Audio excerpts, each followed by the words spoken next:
Is this thing on? Alright. First of all, I have to say there has been a lot of miracles of modern science today. Scream if you don't have polio! Yay! I understand there's a difference between diseases and emotions. Apparently some people do not, however. Everyone gets sad, but many do not go to the root of the problem. We are instead given medications to succumb our sadness. But why should we kill that sadness? If you're sad because someone broke your heart, good! It will teach you not to follow after that stupid kind of person. You see, pain is there to teach you. If you lie, you should feel guilty until you get that problem straightened out. Guilt is something that needs to be in every politician. But instead, because of the meds or alcohol, people live with their corrupt decisions that have made this country worse. I want my conscience to pick at me every time I make the worst decision. In a society that looks down on alcoholism, we are so quick to hand out the meds and pesticides at every little thing. I will give you an example. There was a guy I knew who had carpenter ants coming to his house from a tree that were climbing a limb that was touching the roof of his house where the ants were getting in. Instead of removing the tree, he wanted to spend money to have his house treated with pesticides. I'm not talking about bait, and you in the preventive medicine business know what I'm talking about. Thank you, Bear. I am talking about pesticides. Why would he do something like this? Well, he saw his father get pesticide treatment and probably had the image of the B&G guy and wanted the same way to handle problems.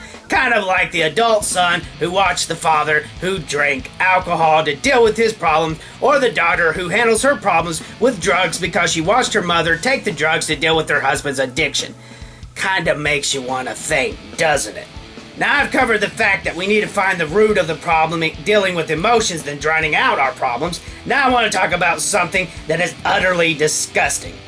I will say if you teach a child without physical punishment, then good for you. But some of us have learned that if you want to stop a child from killing himself, the best way is to inflict some suffering in the child, then good for you as well. I'd rather see a child have some punishment than dead in the streets. I do not see, however, any sense in giving kids drugs for behavioral problems. What the heck? If a child does not learn, do you give him a fifth of Jack Daniels? Heck no! You, however, will go to the licensed drug dealer and get some medication with side effects that may cause suicide. Wait a minute! I'd rather my kid fell at my F than hang himself in the garage! I haven't even been... Why do doctors give out these medications? You see, it's because the doctors get endorsements, like sports stars, to force a suicidal medication on your kids. When all you need to do is give your child a spanking. Paddling the school canoe? Oh, you better believe that's a paddling. Michael Jordan wears Nike because Nike pays him. Dr. Feelgood gives you Paxil because Paxil pays him. Why don't you look at the Paxil notebooks, pens, and Paxil sports bags these doctors have, and free vacations these doctors get for pushing these drugs on you.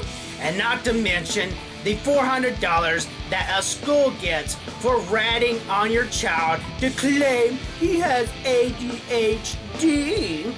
If you give your child these medications, you are nothing more than a child abuser.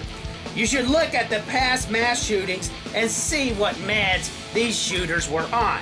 If you're willing to take your own life, wouldn't it make sense that you would be able to take someone else's life? You say, but Poxy, I have depression bouts that are so bad that I cannot go to work. I understand, and there are ways to cope. Why don't you call a local religious leader and talk to them? I don't mean your own. We live in the land of big and small churches. If you feel you're too embarrassed to talk to someone at your local church, talk to someone at a bigger church where you can dump your problems off, and beware if anyone tells you to take any medication. Look, I'm going to tell you this. It is better that you call in sick for work and take some NyQuil than to go through the pain of going to the doctor and telling them, because they will put you on a list, and you will find in years to come that many of your privileges have been taken away. Here's the thing, you know everyone, and I mean everyone, has been depressed. It is just natural. Right now, if you're upset over the discourse of this nation, it is normal as well. Just remember, be cautious on what you say. As you will get older, These emotions will get easier to control, but we need to make decisions based on facts, not on our emotions. What about the children? Oh, those poor children. Buckle up, because they're about to take your rights away. If we do not think things out, we are no better than the idiots that are in the process of usurping our authority. Have a good day.